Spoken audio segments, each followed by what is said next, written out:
Top 2 news చూస్తున్నాం. కాంగ్రెస్ ప్రభుత్వం కన్ను ఇప్పుడు మరో యూనివర్సిటీ భూములపై పడింది. హెచ్సిఏ భూములను లాక్కునేందుకు ప్రయత్నించిన తరహాలోనే తాజాగా మౌలానా ఆజాద్ నేషనల్ ఉర్దూ యూనివర్సిటీపై కన్నేసింది. వర్సిటీకి కేటాయించినటువంటి భూముల్లోని 50 ఎకరాలను వెనక్కి తీసుకునేందుకు కుట్ర చేస్తున్నది. కాంగ్రెస్ ప్రభుత్వం అధికారంలోకి వచ్చిన 2 ఏళ్ల నుంచి ప్రతిష్టాత్మకమైనటువంటి విశ్వవిద్యాలయాలను చెరబెట్టి విలువైన ప్రభుత్వ భూములను కొట్టేసేందుకు ప్రణాళికలు రచిస్తున్నది. ఈ క్రమంలో గండిపేట మండలం మణికొండ పరిధిలోని మౌలానా ఆజాద్ నేషనల్ ఉర్దూ యూనివర్సిటీ భూములను కాజేసేందుకు వ్యూహరచన చేస్తున్నది. డిసెంబర్ 15న మనులో ఖాళీగా ఉన్నటువంటి 50 ఎకరాలను జప్తు చేసేందుకు రంగారెడ్డి కలెక్టర్ నారాయణ రెడ్డి నోటీసు పంపారు. వర్సిటీకి చెందిన 200 ఎకరాల్లో నిరుపయోగంగా ఉన్న 50 ఎకరాలను వెనక్కి తీసుకుంటామని ఆ నోటీసులో పేర్కొన్నారు. అయితే మను భూములను కాంగ్రెస్ ప్రభుత్వం కాజేయాలని చూస్తే ఉద్యమిస్తామని విద్యార్థులు హెచ్చరిస్తున్నారు. మను భూములను అన్యాక్రాంతం చేయాలని చూస్తే హెచ్సిఏ తరహాలోనే పెద్ద ఎత్తున ఉద్యమిస్తామని హెచ్చరించారు.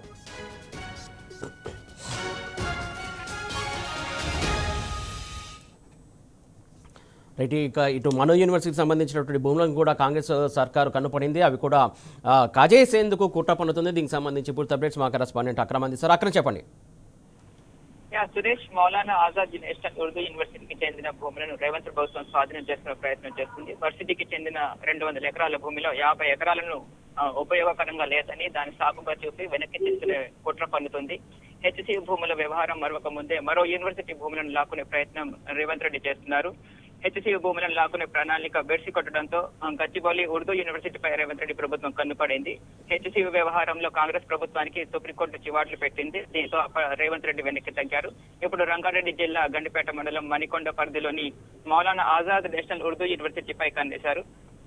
అందులో భాగంగా వర్సిటీకి చెందిన 50 ఎకరాల భూములను స్వాధీనం చేసుకుంటామని రంగారెడ్డి జిల్లా కలెక్టర్ విశ్వవిద్యాలయం రిజిస్ట్రార్ కు నోటీసులు పంపించారు. నిరుపయోగంగా ఉన్న భూమిని జప్తు చేస్తామని నోటీసులు పేర్కొన్నారు.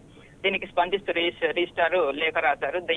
నిరుపయోగంగా భూములు లేవని, అందులోని త్వరలో వర్సిటీకి చెందిన భవనాలు నిర్మిస్తామని లేఖలు పేర్కొన్నారు.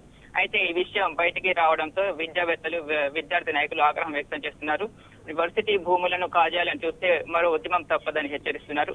గతేడాది రియల్ ఎస్టేట్ కోసం హెచ్సిని బుల్డోజర్లతో నాశనం చేసిన రేవంత్ రెడ్డి ఇప్పుడు ఉర్దూ యూనివర్సిటీని అన్యక్రాంతం చేసేందుకు కుట్ర పన్నుతున్నారు, ఆగ్రహం వ్యక్తం చేస్తున్నారు. ఇప్పటికే కాంగ్రెస్ ప్రభుత్వం విద్యా వ్యవస్థ నిర్వీర్యం చేసిందని విమర్శిస్తున్నారు.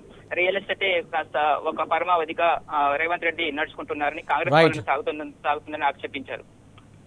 Thank you Akram.